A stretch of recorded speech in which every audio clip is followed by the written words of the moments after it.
Živijo! Pretekli teden smo otvorili s prispevkom o spletnem orodju Reaper. Ta vam bo pomagal pri urejanju vseh datotek, ki ste si jih s prijatelji izmenjali na spletu.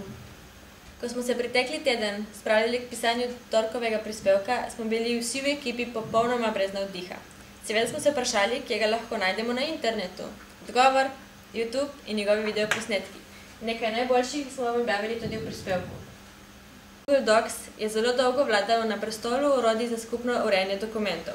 Sedaj pa je pravega tekmeca dobil v dodatku poimenovanem DocWorks, ki omogoča sprotno urejanje v Microsoft Office programih. Tudi Photoshop je sedaj dobil pravo brezplačno alternativo v programu Paint.net.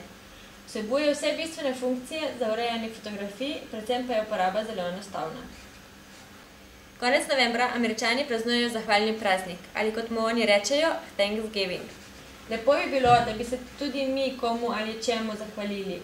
Sedaj lahko to naredimo kar z objavo na Twitterju, v kateri pripišemo lojtro in thankful for. Sobota pa je bila tokrat v znamenju našega nagradnega natečaja. Tokratni nagrajenci boste dobili knjigi Digitalna fotografija 1 in 2. Pa srečno!